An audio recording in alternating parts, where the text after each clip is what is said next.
welcome to Go For Your Life. Thank you so much for tuning in and giving me your listening ears. Woohoo! This is a podcast for everyone, about everything, and it's to encourage, inspire, uplift you to go for your life. And it is presented and hosted by myself, Caro, and my sweet dog Sparky. Give it up for him. I hope you're ready. Enjoy. Welcome back to another episode of Go For Your Life. And this is super cool because I'm actually in front of a person and not on a computer screen. Hello, Thysia. I'm so happy you're here. I'm happy to be here. In Amsterdam. Here we are on a couch at a yoga studio and chatting about you. Yeah. Yeah. Well, about your life. We met because you are one of my favorite yoga teachers. Love heart. First yoga teacher who makes jokes during practice.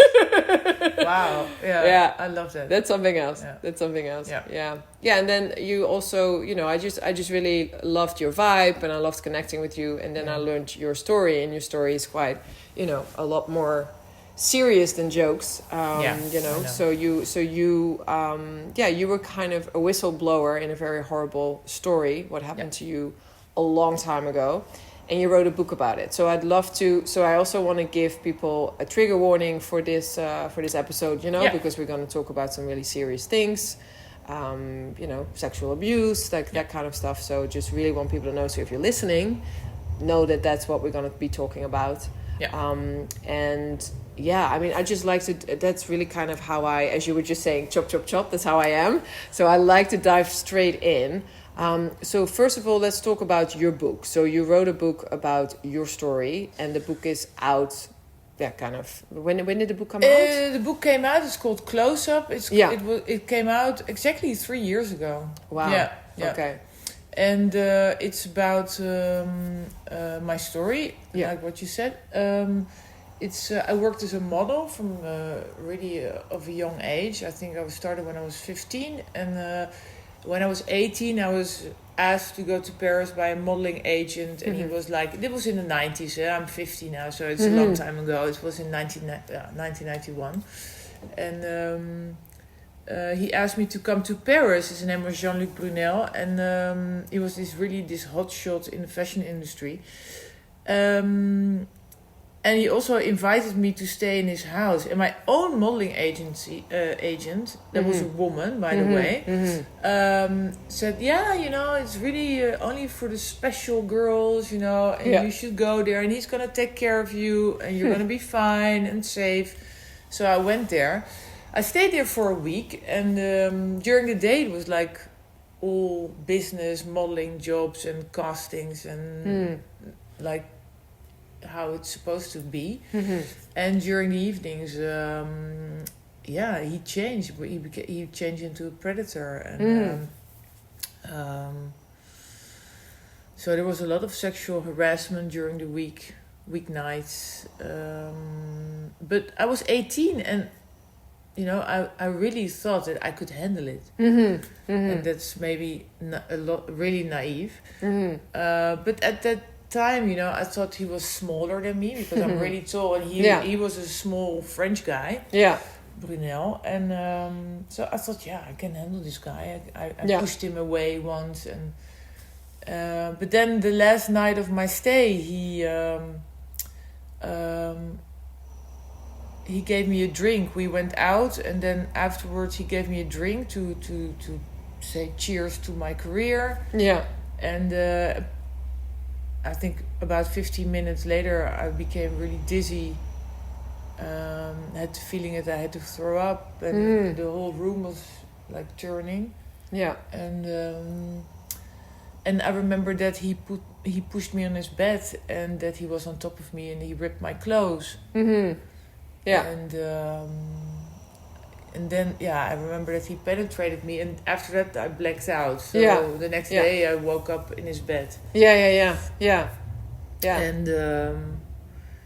he was not there. I was naked. I was wearing this kind of strange kimono over my shoulders that I didn't recognize. And then I realized what happened to me, that he raped me. Exactly. So the only thing I could think of was to get out of that house. It was his apartment, was in Paris. Yeah. And I just took my stuff, and I was like a kind of thief in the night. I just escaped his house, and I remember that I was still under the influence of the drug he gave me, because he drugged me. Yeah, yeah. And all I could think of is I have to get out of here, get out of this town, get out of this country. Yeah. I have to go. And a lot of people asked me later, like, why you didn't go to the police. But I was just too afraid, because I was like, who's gonna believe me? I couldn't even put all the pieces No, of of course. puzzle You completely together, of course. So Yeah. I just wanted to run. Yeah. And And that's already amazing that you had that you did run. You know, I mean, like, because but I remember that I was, and that's like the most horrible feeling, and I can still feel that, you know, when I'm thinking about it, like at this moment. Yeah. Because I was in a train back to Brussels, where I was living. Ah, okay. And at that time, and I looked into the window, and I saw my face, and I couldn't even look at my your own reflection. Yeah, my own reflection, because I felt so ashamed. Yeah. And that's what's really the thing with sexual abuse. Yeah. Like victims, they always feel that it's their fault. Yeah, exactly. And and so it's always, you have a feeling of guilt, of shame, So, and then I told my agent, that woman that sent me there. I told her, and she kind of made fun of me when I tried to tell her. Yeah, that's crazy. And she said that, you know, you are an amateur, you are a baby, you know, you have to make it work for you. And I was like, make it work for me. If this is what's if this is what I need to do, what it is, then I don't want to do this modeling job. And wow, of course, you know, there are girls who think it's okay, or boys, of course, because there are also male models. But for me, it was like, so I still worked I think maybe half a year. Yeah. But I felt like a zombie, and then I quit modeling. I was 18. Yeah. 19. Yeah. And I started studying, and you know what I did is, like, I shoved it under the rug, you know. Yeah. I just didn't want to think about it anymore. No, of course not. Like something that just happened that you just put in a cupboard and let's put it in there, and just not just don't want to. Because after, so you ran back to Brussels in a way, and you were, you know, on your way back, you were saying in the train, like, did you see him again, like anytime soon after that? No, never. Wow. He was in the house when I escaped the house, and I heard his voice, and I was like, okay, you know, I have to get out, and I was really afraid, so I didn't want to see him. Yeah, of course. And no, I never saw him anymore.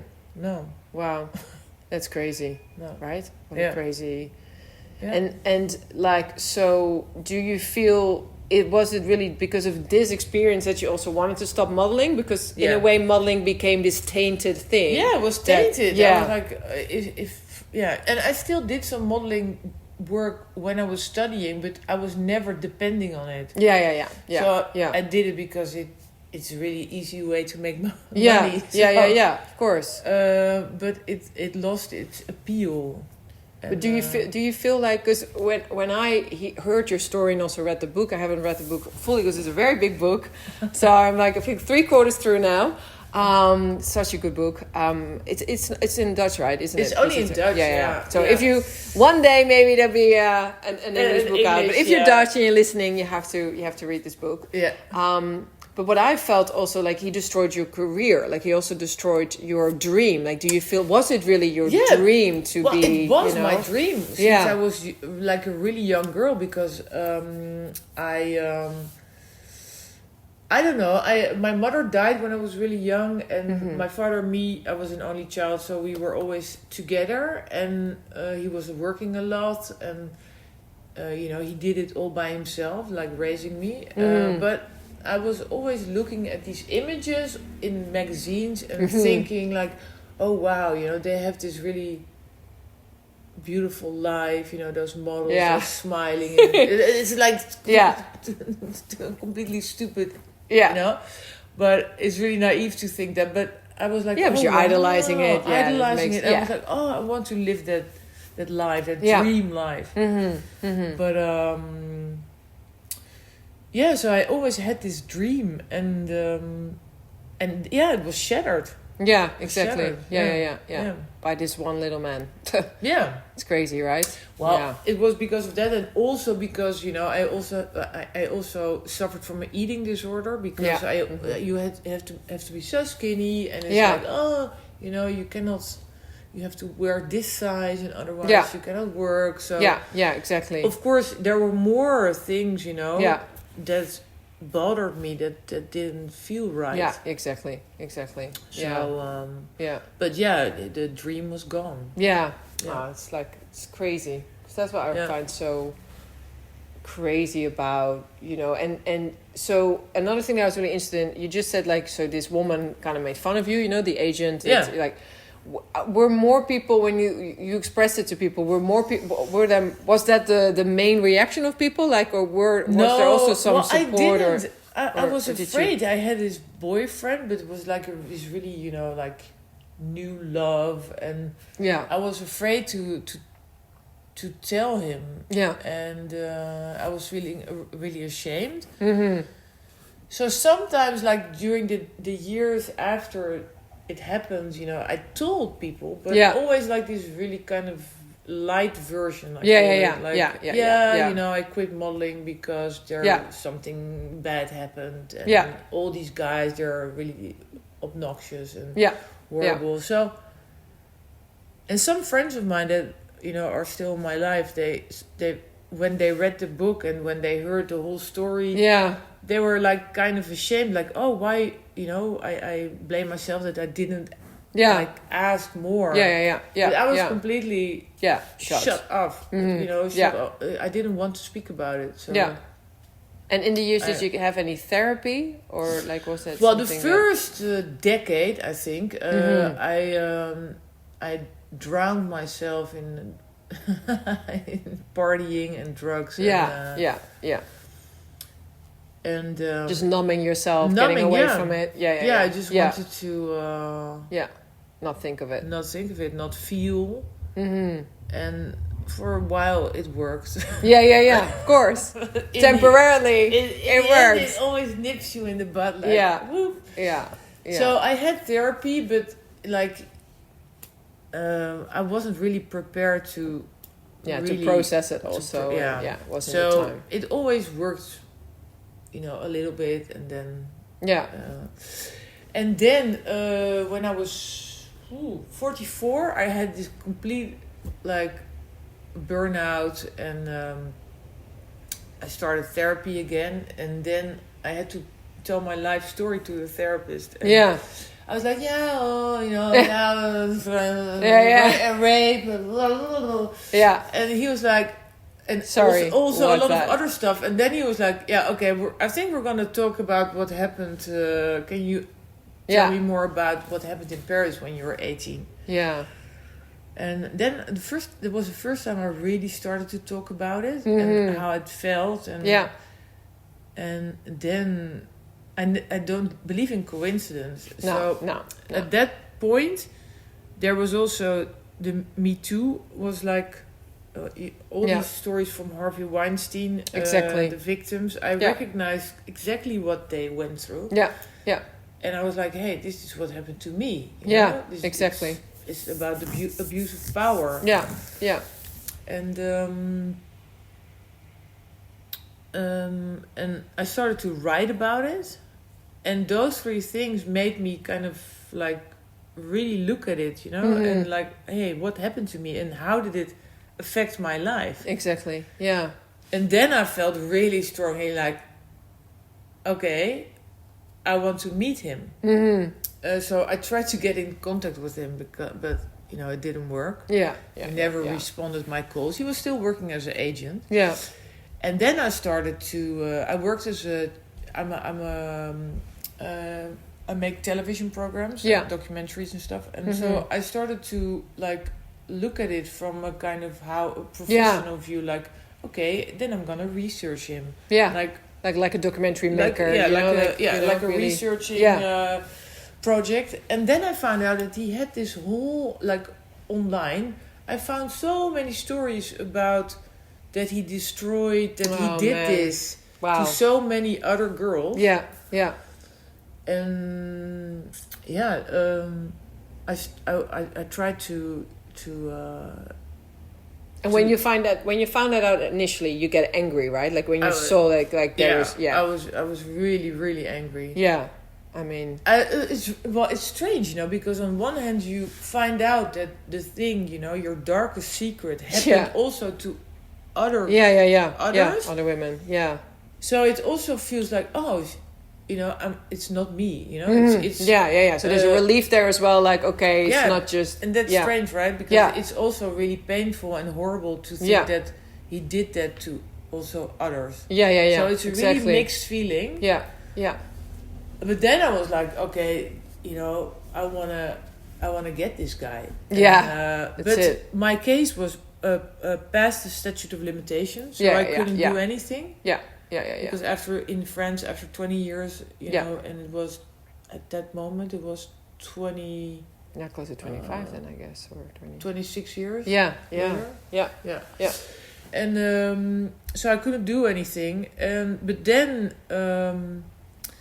Jeffrey Epstein, and that was his partner in crime. Yeah.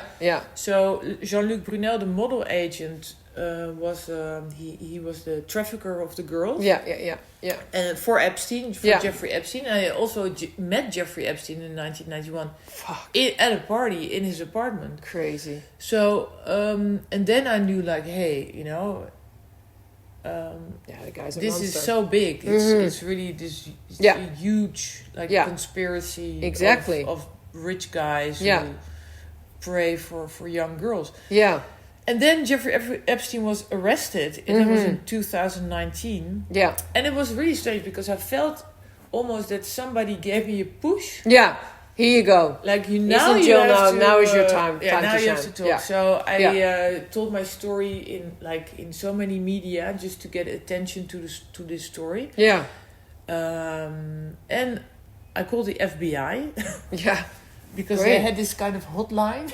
Yeah. But great, right? So anyway, my story didn't happen in America, so they were not really interested. No. In my story. Okay. And then I was in contact with a French lawyer, and she said, I can help you to report him to the police because your case is past the statute of limitation, but you can be a kind of example. You can be the whistleblower, exactly. the first one. Yeah, exactly. And others will follow because there are so many more. Yeah. So, I reported him. Yeah. And it was heavy because it took there were two incredible police officers, but and we had the whole thing was 5.5 hours. Whoa. And they take you back, and it's unbelievable. They take you back to that moment. Yeah. So it was also for me it felt really heavy, but it was also really, pieces of the puzzle, came together like for instance, they are like, okay, how does the floor, how does it feel? What is it what kind of floor is it? It's a carpet. How does the carpet feel? So you really go back to well, even the sensory feelings of that's getting it back. Yeah, reliving it that. Yeah. So I remember that I walked out and I was by myself in Paris, and it just felt like a weight lifted off my shoulder when I did that. But then, of course, I also gave a lot of interviews, and that I was reporting him, and then like I think 12 women came forward that next year. Mm-hmm. But were all past the statute of limitations, so there was so irritating. Little actually that you could do. Yeah, it was horrible. Yeah. Because every time it was like, oh no, we cannot do anything because it's too long ago. Yeah. And then I heard that he was in Paris because he vanished for almost a year, and then he was in Paris. And I tried. I went to look for him. Yeah. And didn't find him. Mm-hmm. Spoiler.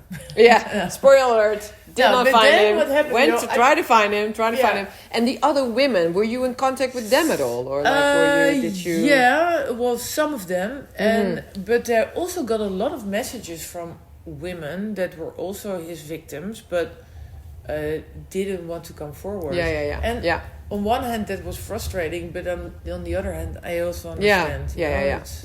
Yeah. But not everybody is ready for that either, you know. No, because it's a lot, you know, and it's like it's. I always compare it with, you know, that something that you keep to yourself, like really hidden in a dark place. Exactly. In yourself, suddenly you put like this massive spotlight on it. Massive spotlight, and everybody can see it, and it feels like you're naked. And, of course, and vulnerable. Yeah, so of course. I can understand if you don't want to do it. Yeah. But for me, in the end, it felt really, really liberating because I could really, like, I got rid of the trauma. Yeah, exactly. Because of doing it. Yeah, you know? exactly. I told my story so many times. I wrote my book. Yeah. And like in October 2020, it came out. And it got a lot of attention, and I was overwhelmed by all the reactions I got. Yeah. Because I also got a lot of victim blaming. Before, and now it was like completely the opposite. It was like a lot of people supporting me, and also a lot of people who had who experienced the themselves. same. Yeah. And then what happened, you know, is 6 weeks after my book was published. Yeah. I got this call from a friend of mine in France, a journalist, and he said, he got arrested. Wow. Yeah, and he was on his way. He had a one-way ticket to Senegal, and he was definitely fleeing the country. Yeah. And that was because there were like two, and later a third one, women reported him, and they were not past the statute. Exactly, they were very recent within the 20-year period. Yeah. So finally the police could get him. Yeah, exactly. And he was thrown in jail. Yeah. What goes around comes around, motherfucker. Yeah, motherfucker. Yeah. That's it. But then, the story is not finished yet. Mm-hmm. So in France it can take like maybe sometimes 3 years before you have this court case. Mm-hmm, mm-hmm, and of course in my head I had this image like, okay, when I will see him in court and I can see him eye to eye, and I can tell him what he did to me and what he took from me, exactly, that will be the end of it, that will be the kind of final, the closure that would give you. Yeah. So, but in, I think 1.5 years ago, in February 2022, so he was in jail for 15 months, I think. He was found hanging in his cell. So they say it was suicide. Yeah. It's exactly the same as so coward as Epstein. Yeah, exactly. Yeah. And of course, there are a lot of conspiracy theories about, he was... maybe he could have been murdered, or he could have been murdered, like with Epstein. I don't know. I think it's also a really good possibility that he killed himself because he couldn't face, a court case. He Yeah. couldn't face the fact Well, that in relationship to what they've done to women, and he also, when I saw Epstein's documentary, which is a great documentary, I was like, yeah, that's just the coward you are. Of course you're going to kill yourself. Yeah. Of course you're not going to come there and show people how wrong you've been. You know what I mean? No, So, but I really think that those men, like if you look at Epstein, at Weinstein, at Bill Cosby or whatever, predators like that, they really don't see these girls as like at the same level human being as they are. They exactly. are like they're above it, way above it. So they can do that. Yeah, exactly. Yeah. So I think it's either way. I mean, even if he was murdered, it's what I find a lot, and specifically also with Epstein, and the same with your story, is like, okay, so there is no justice then for the women. You know what I mean? Yeah. In a way, or I don't know how that felt for you, but that's how I see it from the outside. Like, because that would have been so nice, like the justice that, for example, the women with Bill Cosby did get, because he went to jail at a very late stage in his life, and that's where he belongs anyway. No, you're right. So I still remember the moment that I heard it, and it took me. It was like somebody punched me in the face and the stomach at the same time. Yeah. That's it. Yeah, of course. And it took me some really like a few months to like process it, because I had this, it was like, okay, I'm never gonna find real closure, because I had in my head like, hey, I'm gonna see him in court. Yeah. But another thing he took from you, Yeah, but in the end, and because now we are like almost 2 years, later. It's 2 years later. It's okay. It's he was in jail because we came forward. Yeah, exactly. Victims, his survivors, we came forward, and he died in a really miserable, horrible situation, horrible way. Yeah. And that's what he deserved. Absolutely, yeah. Yeah, so I'm okay with it. Yeah. Sometimes life goes that direction. Yeah. Direction. Yeah. And when you met Epstein, was Epstein also interested in you as one of the one of his victims, or you just no? There was this party going on at Brunel's place, and it's funny because later I found out that Epstein, he lived like a 5-minute walk from Brunel. They both lived at one side of the Arc de Triomphe. Oh, okay, all right. And they had like parties every night, and there were people from the fashion industry, modeling industry, and there were these group of old rich men. For instance, for example, Epstein. Yeah. And there was always this group of models, but especially a group of really young models from the Eastern Europe. So like Yugoslavia, Czechia, Russia. And they were also scouted by Brunel. Yeah. And they were really young. They were like underage 13, sometimes as well, 14, right? 15. Yeah, exactly. Yeah. They were their plane ticket was paid for. Yeah. But then they were stuck to come to Paris. But then they were stuck in Paris. Yeah. And they didn't have the money to go to buy a ticket back to their country. Yeah. And another thing, they were there. They even had this bigger dream, because they had to like. Their parents were really poor. Their family were poor, so they had to succeed in modeling. Because so much more was relying on their not only their success. Dream, it was their family was depending on them. Exactly. Yeah. And that was really that was horrible to see. And those were the girls that Epstein was with. At least that night that I met him. And he was this really young girl, and she didn't speak English very well, but I tried to talk to her, and she was with him. Yeah. And I think she was 15 or something, 16. So crazy. Yeah. So disgusting with this. Yeah. That guy, like how much pain and suffering he's caused, just by being who he was, and then his wife was involved, and I mean, really, it's insane. Yeah, I never same met as these her, people. but she was really good friends with Brunel. And Yeah. now... Well, she's, thank God, also now in jail. So Yeah, she yeah, also got yeah. what she deserved, but Yeah. yeah, crazy.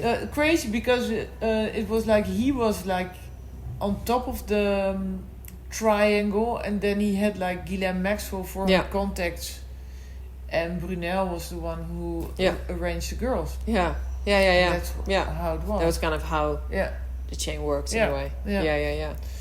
And God knows how many more people are involved in in that. Of course, it takes a lot more people to keep that going. Yeah. And when you were just saying before, like when you went into the police investigation, and then you really had to sort of relive it. They were asking you so many questions. Do you feel you really relived it when you were writing your book as well? Because you got and how was that process for you? Well, first when I started writing, I didn't begin like, okay, I'm gonna write a book. I just was doing this course, writing short stories, and then I wrote some stories about that period in Paris, and I felt how people reacted to it, and that it really you explain it in your book as well. And so then I was like, okay, maybe I have to write this down, this whole story. But it was like, it was heavy, because you really have to look at your trauma. You have to, I had to look at my, my childhood, when I was growing up without a mother. Yeah.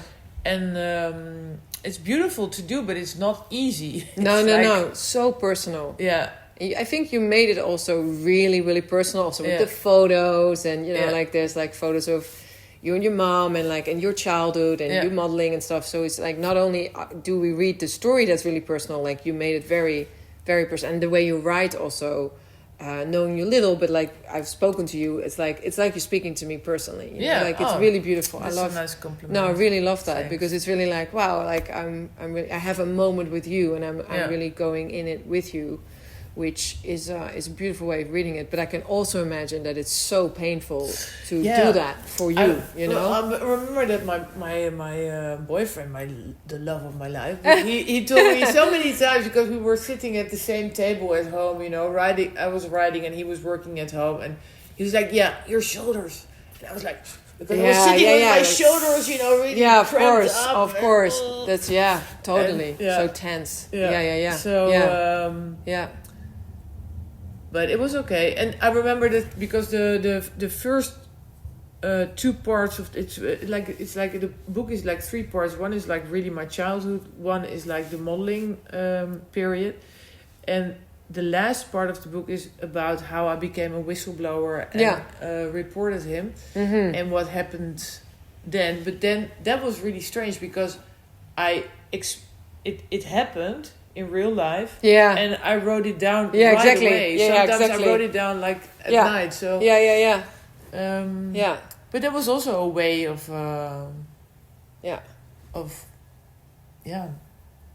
dealing with it.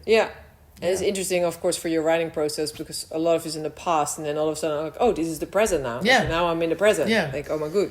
And it's funny goodness, what's happening? Because some people say like, oh, I really love the first part, and some people, and I didn't like that last part so much, and some people say the other way around. So it's always no, for me it was very much, because maybe it's also for people who don't know the story, but I mean I kind of was already aware of the story, so for me it was very much like, I can't wait to get to the part where I know you're gonna be the whistleblower, because I know you are.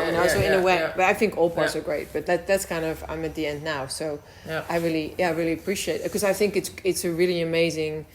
I mean, you just like kind of like when are we getting to that part? Because that's I think a very important part of the whole story. Yeah, and when I look at it now, it feels like I'm really grateful. That. I made these steps, that for sure I did what I did, because it gave me a lot of peace, like within. And I also had the opportunity to give something back. So with a group of other survivors from the modeling industry, we try to change legislation about sex crimes. Yeah. So we were lobbying and speeching in the French Senate, and also in Brussels in the European Parliament. Mm-hmm. And I just try to, that's really good. Help, to make it easier for victims to come forward and to share their story, and also to make it, to change laws so that because I think a lot of laws regarding sex crimes, they protect the perpetrator. Yeah, exactly. And they're not protecting doing very the much for their victims. Yeah. Exactly. And that's gonna change. Well, in Holland, like next year, there's gonna be new legislation, and it's gonna be different. Yeah. More easy for victims to come forward and to see justice. But it's still a long way. But No, but it's really good. It's amazing that you've done that. And I think that's a really good way of, like, because you're also using something that's so painful for you and something to then, for the good, you can just sort of change that situation and you kind of, you can sort of melt that into something that's actually a good thing. Like something that was very negative for you then becomes a positive thing because you're actually using it, and changing the law is everything. And legislation is a really important thing, because I think that's still where it's going wrong for so many women, and men, because but, it's such a small percentage, that in such a small percentage of cases, that actually come out, you mean, or that actually make the I think 5% only gets, I don't know what the numbers are, but it's only a few percent that gets, that the perpetrator gets actually convicted somewhere. It's crazy. Yeah. And especially because victims, they feel so ashamed and so guilty, and they don't, it's not something people that you're proud of that it happened to you. So then if you look at these numbers, then why would you even come forward? Exactly. Why bother? And that's horrible. Exactly. Because then it's never gonna change. Yeah. Because if you are like if you are a predator, then it's like, I can do this. And have you later, because you of course now still work in the television world, you worked in the television world for a long time. Has it come back to you again? Like, have you had other situations in the television world that kind of reminded you of, like, oh my god, here we go again, No, not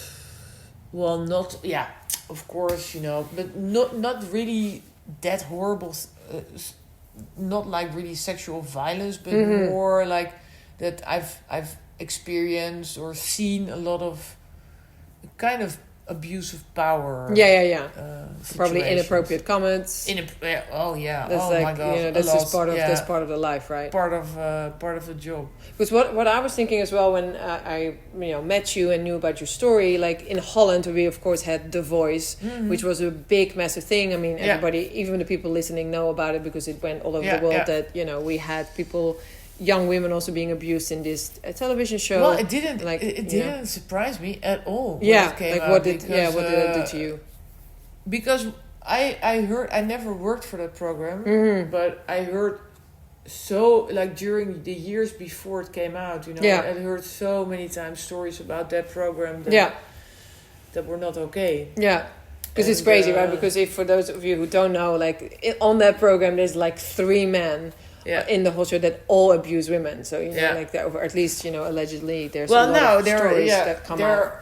There are only, I think, 2 of them are facing. They're going to court. No, because I think that what happened at that time, and I don't know if it was sort of your book was already out, I guess, but it was. What was happening is it really blew up so much, people, I work in a hospital and I'm being abused, or I work in an office and I'm being abused so much. It really and all respect to Tim Hoffman, who are really, really, really, I have so much respect and love for him. I'm totally, the guy is amazing. How he did that, how he made that documentary and came out with it, because I'm it's so important. And all these stories came out. So I think then even more people would have been, sort of like drawn to your book as well and go like, my God, but it's these important, stories, that's crazy. that people share their stories and Absolutely. their experiences, and that we can be honest about it, and that we don't have the feeling that we have to be ashamed or keep it a secret. I think that's so important, because I think that's then we can really. I always say, like, silence is the enemy. And that's totally. My motto. If you keep quiet, then nothing's gonna. Nothing's gonna change. Exactly. Yeah. So, and sometimes it's hard to use your voice, but it's the only way to. Because you kind of already explained it by saying that first. What did you say? The first decade you were just numbing yourself with drugs and alcohol and partying, but like. Is there another explanation also for you why you were silent for so long? Like why it took you a very long time before you actually shared your story, or was it just what you were just explaining? When I explained it, you just weren't ready, or I was ashamed and I was feeling guilty, and I also thought that I thought it was my fault. That I was stupid, that I was there and that I couldn't, that I blacked out, and I was like, it's it's my fault. And I also didn't want to. For a long time I really thought, that okay, if you don't think about it, if you don't talk about it will just disappear. It will disappear. That's the best way. You're probably also more equipped when you said, I think you're also more equipped when you're in your mid-40s. Because when you said, you were around 44 and you're talking to this, therapist, and then... And that's why it's so important that the statute of limitations, that they have to broaden it, to widen it. Because it takes... I think it's, in general, it takes victims of sexual abuse, sexual violence, it takes them, like... a long 20 time. or 25 years to come forward. That's not really it's not rare. It happens a lot. And then it's too late. So and that's sort of when you go back into that feeling of shame and guilt and like, oh, it's my fault. Do you feel like, was it very because of who you were personally, but also is that just the society we live in? Like, is that, because I feel a lot of times, I just had a woman saying this morning to me, like, I had a similar situation, like this boss of mine who was nearly 40 years older, and he abused me when I was like 20. And then she told her supervisor, who just said like, why did you go out for drinks with him in the first place? Like, it's like, what? Like, what do you mean, That's victim blaming. Oh my God. You should not have done this, or, when I first came forward with my story, I gave this interview, and I gave a lot of interviews, but it's really strange because in Holland, there were so many reactions, really like full of victim blaming. Like, she's just a stupid model. Why was she there to begin with? Oh, probably she wants money. Oh, she's just a whore. Blah blah blah. I was like, what? And what the fuck? I remember I read those and I was like, people. These are strange people who speak about me. They don't even know you. They don't even know me. And but it happens also in real life, because a lot of people they don't even mean it on purpose, but they say things like, "Oh, but why you didn't tell your father?" Was your father okay with it to send you to Paris? And there, it's indirect way of saying like, hey, I'm judging you. I'm judging you, or it's the fault of your father. And it's not about that. It's in those cases of sexual violence. We have to look at the perpetrator. We have to look at exactly. Not at the victim. It doesn't matter if I was there, if I was staying in his house, if it was late at night, or if I had a few drinks. I wasn't drunk, but people say like, but you were drinking. Yeah, as if you alcohol put yourself in the position. Yeah. You know, then you know, like what's that? Yeah, I think that's a really, and that's I think a society thing. Why you didn't go to the you know? police right away? Yeah, that's also a common one I heard Yeah. so many times. Why you didn't go to police? Why did you wait so long before you came forward? Yeah. I also think that in general, and this is something that I'm so grateful that you're here and we can share this in general, and it's something that I really want to give to the listeners, just listen. Like, can we learn to listen? Yeah. Can we not straight away, and this is a very Dutch thing in my opinion, I'm Dutch myself, is straight away a judgment in either a comment or, you know, just listen. Like, you don't have to, I listen to your story and I go, okay, wow. And we did, I mean, you and I had a really beautiful conversation once where we, you know, were on a table and we were chatting with each other because I unfortunately also have been through some shitty stuff when it comes to this subjects. And it's just like, to me, it's like, and I have definitely heard all the things that you just said as well. Like, oh, you were an actress, and you know, like that's just what you have to do to get into your acting career. You're acting further into acting. And I'm like, no, you know, like that's just bullshit. Yeah. And also, I feel like sometimes we just got to be there for each other. You know what I mean? Yeah. We don't have to say like, even if I would think that, oh, why didn't you go to the police, or why were you? Don't say it. Yeah. Like, just be there for each other. Yeah. Because, you know, really it's a horrible thing. Yeah. You know? And, you know, even with my background and, you know, that I had that experience, I even, you know, had the same kind of... I also was, you know, victim blaming once. Because a friend of mine told me about that she was abused as a child. And the first thing that popped in my head was like, and I almost wanted to say it. Yeah. But I kept it to myself. But I wanted to say, but why you didn't tell your parents? Yeah. But I didn't want to. It was not in a blaming kind of way, but it is also a form of victim blaming because it doesn't matter if she told her parents. It's about what happened to her. Exactly. You know, and that she was the victim. You know, and that. Because I think also in that question, there is one, a judgment, and two, I actually don't really believe you. Like, you can also see it like that, right? When someone says, like, remember. So did you tell your parents? Because did it even happen? You know? Like, and that's a thing that, I think there's can't remember the name of I'll look it up, like a movie or a series. I think it's on Netflix or some of the, where a girl also says that she's been raped and her parents just don't believe her. And then there's only one cop that believes her. Swedish series. It's, I can't really remember the name now, but it's so good. And this girl is literally saying like, you know, because she didn't come home overnight. They didn't know where she was. And then she came back the next day. Her parents are pretty abusive parents anyway. And they were laughing like as if that happened. And there's only one cop that actually believes her. So I think it's even called like I don't believe you, or I can't remember, but it's one of those things that also is part of this story, you know. And I also, as when I was younger, I was also abused, and you know, and that person even said like, I'm going to hurt your parents if you say anything. Yeah. So sometimes there's also a threat or something that you just like, and you are afraid. It's what if I say this? Like, and also I think sometimes when you go through abuse, saying it makes it real, and it makes it harder. Yeah. Sometimes what you said also like, oh, let's just numb it, I'm just going to party, I'm just going to forget about it, put it on the rug, is way easier than actually, because if I say, even when, you know, when someone dies or something, it's also like, that person dies, like, oh my God, it really happened because I'm saying it now. Yeah. You know, and I think that that's something that is also extremely hard to do, and, you know, I have so much respect for the way you dealt with it. Because, you know, like writing the book and so many interviews and telling the story over and over and over again, even as we're doing now, you know, it's I found it's in the beginning it was really hard because I felt like I always had the feeling when I told my story that I felt like that there was a train like a train rode over me. Yeah. And now it's easier. Yeah.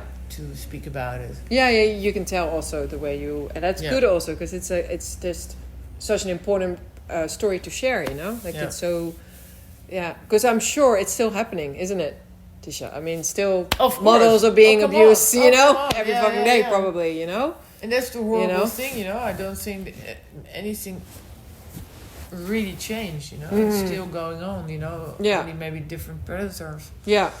And And what if your son starts saying, "I want to be a model"? Like, what would you say? No, he wants to be an actor. So. Okay. Well, he's 10, so he's like, be an actor. Yeah, okay. Then maybe you have to do some acting classes. Yeah, well. So, I don't know. More people ask me if he really wants to do that, if he really thinks it's for him, then of course he can do it. But Yeah. I'm gonna be there with him. Yeah, exactly. You're gonna come over. I'm Be gonna there in the shadows. Manager. Exactly. That's it. Until he's old and wise enough. Because if you would jump back in time and this asshole was never there, do you think you would have really pushed a modeling career for yourself? Would you still have? I don't know. You know, I Going? really liked being in front of a camera and Yeah. traveling and working with, different people, and it's adventurous, and I like adventure. Yeah. But there are also a lot of negative sides. It's also Yeah. really a lonely job because you don't have like colleagues. You have colleagues. Yeah, it's very individual, of course. You're really always on individual. your own. Yeah. So you're always by yourself. Yeah. And the whole the way that you look at your body is like really, really sick. Yeah. And I once spoke to this model agent, and she said, if you don't have a size, what is it, 6? Yeah. 4 or 6? Yeah. Then you don't belong in this industry. It's terrible. It's Yeah, like, it's what? terrible. Yeah. But you have to be like 180, like in meters. Yeah. But you have to wear a size 4 or 6. Yeah. It's like, Doesn't okay. even make sense, No. like how the body works, and Yeah. that's like what, like this anatomy doesn't really. Yeah, and luckily, crazy. you have now more like the curvy models, but still, I think there's get less like you work. have curvy models and you have like the size 0 girls. Yeah. And there's not really a lot of. Yeah, there's nothing much in between. Yeah. Mm-hmm. A little bit, but. Yeah. So for that, I think it's a kind of toxic industry to It be is, in when you are young. When You're so young and vulnerable, isn't vulnerable. it? Yeah. I think you've got to be really. Yeah, saying that happened to me because it's kind of how I got into acting. Because I was also, when I was young, I had this modeling. I did a little bit of modeling, and I was really like, excited about it. And it, same as you, I just went to this agency, and they were quite a big agency in Rotterdam at the time. And this guy literally left I can't really remember Max what it was. models. Yeah, Max. Oh, yeah. And this guy literally just laughed at me, and he laughed at me, and he called me a fat pig, and he told me to get out of his agency. And I was 15 or something, and it was really like it destroyed me. And still, I'm 44 today, and I still hear that voice in my head sometimes. Can you imagine I can still. It has such an impact. Yeah. But I sued him for it because I got I got like major anorexia after this. Of course, like I had a really bad, and I ended up like being in a wheelchair. Couldn't even like I was really got super skinny. Wow. And I was so angry, and you sued him. Good for you. And won. I got some money because I just said like I had to go to the hospital. This and this and this and this is what I had to pay because of you. Because of what you said. And I said, I want you to stop destroying other girls' lives as well. Because I knew if that is his sort of attitude, that's how you talk to people. And of course, in the acting industry, people are really tough to you. Absolutely. Like they say some really tough things to you. Yeah. Also in your acting, acting schools, people can be very harsh in their critics. But you get like thicker skin. Yeah. But this thing for me was so important. And then later on in life, I actually did... I think I had like 5 or 6 girls, and I was directing them like in theater, and they all had an eating disorder, and I gave them these big gala dresses, and they were writing their own monologues, and I was standing there still like in tears the whole time myself because I was so proud of these girls because I think we've all been there, and it's just such it's a really horrible place to be in, because an eating disorder just eats you up literally. Oh yeah. And it's just annoying because it takes over your life, and still been through a lot, and you still sometimes can have that voice coming back, and it's a hard one to battle, and I think it's horrible that we even had to go through that. And I think that's why I think sometimes I wonder can we protect other people? I think it's hard. I think it's hard to, even if you what I asked, if your son wants to do this, I mean, if people really want to do this, they will go and chase it anyway, know? But it's just it's a really hard industry to be in. Also I think. for male models, I think. Yeah. No, I've had really, many male models. Yeah. Really like so like I think they have to exercise like 10 Yeah. hours a day to be Yeah. as athletic. But then as I they have once to also be. met this male model. I dated him for a while, and he was really, like really muscly. And he actually was told to lose a lot of weight and get really, really skinny. Oh. And then he had a lot of problems and a lot of issues with that because he was like, he liked to eat and he would like to work out. But he even had to work out less because they really wanted him, very, Slimmer. very skinny. Oh, and then, God. I mean, we broke up anyway in the end. And he did. Like, I didn't recognize him later because I was like, oh my God, he really did go very skinny, because that was then the look. Yeah, the that people wanted. androgynous. Yeah. I don't Yeah. know. Well, crazy. So yeah. yeah, but It's I the world, remember huh? when I was 15 and I did this modeling contest. That was really the start of my modeling career. Mm-hmm. And I won the contest, but I remember that the agent, he was right away with his. He was measuring my hips, Yeah. and he was like, "Oh, this hip, these hips, your hips are so really too fat. You have to lose like I don't know, 8 centimeters or something. Yeah. Otherwise, you're never gonna work." Yeah. And I was like, Yeah. and I never looked at my hips. I was 15. I never looked at my hips like, they're Yeah. horrible. It's so And crazy. right away, when I looked in the mirror, I saw this fat girl. Of course. And I was not fat, No, same for me. If at I the look time. at these pictures, Yeah. I was like, I was perfect. Yeah, exactly. What are you even talking about? So Yeah. it's horrible. Yeah. So But it's even that whole thing of measuring, because I think there's also measuring, it's like your kettle. that's it. Because I feel the same. Like I think there's a movie called Misbehavior. It's about the Miss Universe contest. Oh yeah. And I remember as a kid we watched that, and like the whole family, and like really cool, and Miss Holland, And now I look at it and I just get so angry. I'm like, that's not how we should be looking at women at all. Because what is beautiful? What is beauty? What is like, and especially also the body image. Like now, of course, in yoga, it's like no, the body is just. It's just a container, like it gets you to places, you know what I mean? Yeah. But it's not the only thing that, for so long, Yeah. you can be so obsessed with that, Yeah. But yeah. Because how is it for you, like how do you look at yourself now, like all these years later? It took me a long time because I had anorexia and then I recovered from that, but then I got bulimia, and that was during that period I was in Paris. Yeah. But that's really because I looked better. I didn't look like a skeleton anymore. Yeah. So a lot of people thought that I was doing better. Mm-hmm. Yeah. But then I had these. I was binge eating and throwing up. Of course.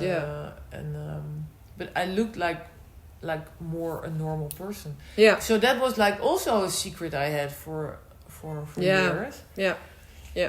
And luckily, I went into therapy for that, and I got rid of that disease. But, but for years, I still, what you were saying before, that you can hear that voice, like, you look like a fat. You're fat. Pig. You were a fat pig, and. But now I'm doing okay. I'm 50, so it took me some time, but. But so I'm finally at a place that I'm really comfortable with myself. Yourself. Great. Because some people don't even ever get there. So I'm really grateful that you did. And I think it's also like you're also such a great example, because what happened to you when you were young, but you really became very successful. Like you work in TV, you're doing your thing. You come across as someone that's really gone out there and crossed up some goals that you wanted to do for yourself, and so it's amazing that you you really achieved many amazing achievements. I think it's a really important thing also to share with people that's and I have a lot of what for me the greatest gift, that's a beautiful gift that I got from the universe. That's how I look at it. Is that I know now, because my third book is already coming out in February. So and I know now that I have the confidence that I can write. Yeah, and I can so cool. Yeah, write a book. And So over amazing. the years, you know, like I started so many times. I have these books full of ideas. Yeah. And pieces of pieces of papers with ideas on it, and I never really started writing. And I because I was like, oh, I don't know if I can do this. I cannot do this. You know, this is too difficult. This is not for me. Yeah. And now I know that I can write, and I'm a. That's so author. Amazing. Yes, I love that. So that's and I have really a lot of, because my next book is it's called Sensation Island, and it's about the TV industry, but especially reality shows. Mm-hmm. So it's fiction, so it's not like what happened to me, but it's a thriller and suspense. Yeah. But so many stuff I experienced myself during all my years in the TV industry. Yeah, you can put into that, melt into that story. Yeah. That's it. Yeah. It's not true, but it's a little true though. Yeah, it's a little true. Or a little bit based on a true story. True. Yeah. Okay. A little bit, a lot. Okay. Yeah. No, I can't wait. And I think that's another thing that's so amazing. Like, again, like something happens to you and it's hard, but you made it into something that actually really became a really good thing for you, you know, like now you're writing books and you're being, you're just out there with it, you know, and beautiful. And that's I think, you know, what I said before, you know, silence is the enemy. So, and I can understand that if you are a victim of abuse or sexual violence or of anything, and it's always better to talk about it than to keep it a secret. Exactly. And you don't have to go to the police right away. Yeah. But even if you never go to the police, even if you just find someone, go and tell your story. And tell your story and confide with somebody. Yeah, and, exactly. You know, and it's that somebody listens to you, and that's so important. And instead of keeping it to yourself. Yeah, exactly.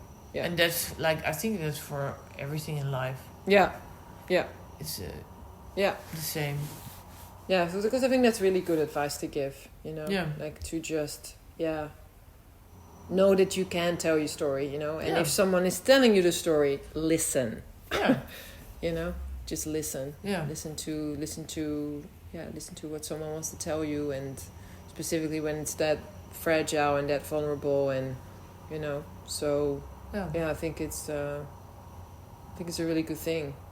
So thank you so much for sharing your story also. Thank you for inviting me. Yeah, no, I was really so inspired. I was inspired when I met you, but then, of course, you know, I got your book as well, and it's a very good book. And hopefully one day you'll write an English book, so the listeners can, I know, but go for that. But it's also really good that you're writing in Dutch and that you're, you know, getting it out there. Yeah, maybe it's difficult always to get it translated. So maybe I have to translate it myself. I don't know. And how did you? So for you, because that's something that I'm always also thinking about, and some people that I know that would like to write a book. Like, do you write a book and then you put it out there, finding your own agent, or did people come to you and say, "Hey, I'm an agent and I want to publish your book"? I sent a message to an agent, a literary agent, and he helped me to get a publisher. Yeah. And that was not easy, by the way, because a lot of publishers said, a book about a rape? Yeah. No, that's not gonna sell books. Yeah, that's not gonna... Yeah. No, that's not what people want to read. That's not what people want to read. No. So, luckily... People want romance. People don't want rape. Yeah. No, rape doesn't sell. Yeah. No, it doesn't. So, and luckily I found a really great publisher, a woman, and she was brave enough to... She said, we're gonna this is gonna happen. Book, you know, this is gonna happen. And, amazing. And I published 2 books with them, also a second book, and that's more, it's autobiographical novel. So it's about, I didn't tell that, but I was in that decade that I was like partying and numbing myself. I had a relationship with a criminal. Oh, wow. And he was like, he owned property in the red light district, and an actual criminal, because the other one is also a criminal. Yeah. It's a different kind of criminal. A different kind of criminal, exactly. Yeah. And so I wrote that. That second book is about our relationship. Oh wow, that's also really interesting. Yeah, that was also kind of therapeutic to write it. Yeah, exactly. Wow. And then I got in contact with my another publisher, and they do a lot of thrillers. And they asked me like, "Hey, how do you see yourself as a writer?" And then I was like, "Oh, nobody ever asked me that." That's made this story. It's a good question. Yeah. It's a good question. Yeah. And then I was like, "Yeah, I want to write thrillers because that's what I really like to read myself." So cool. So they gave me this chance to write it. And, it's also really nice where there's so much change in the body of your works. You know, like the books are all very different. Then it's really cool. Yeah, it was also strange because all my first two books were really from that was my perspective and my your ideas, story. And now I have to like dive into these characters. Yeah, that's really cool. Yeah. And it's coming out in February, you say? Yeah. Okay. It's called Sensation Island, but Sensation it's only in Island. Dutch. So but I can't wait. I can't wait. I'll come to the to the opening. Oh night. You should. Absolutely. I'll be there. Yeah. I want to thank you so very much. You're welcome. Do you have any sort of like what do you? So we're here now. We're in December. So end of December, the New Year's coming up. Any sort of goals for yourself that you're setting for next year? Looking forward for. Is there already a fourth book coming up, or I'm working on the next one yet. I'm doing the last edits of the third book. Yeah, Sensation Island. But it's kind of boring. Yeah, I know. That's the time where it gets a bit naggy. Like, okay, all right. Everything, and luckily I have a lot of good people from the publishing company who look with me. We look together at it, but it's like really like okay, is it the right spelling or la la la la, and so but I'm already working on the next book, and that's what I really like, to just make to like okay to find what is the story, exactly, the characters, what's it about, so we can see another book coming up soon then.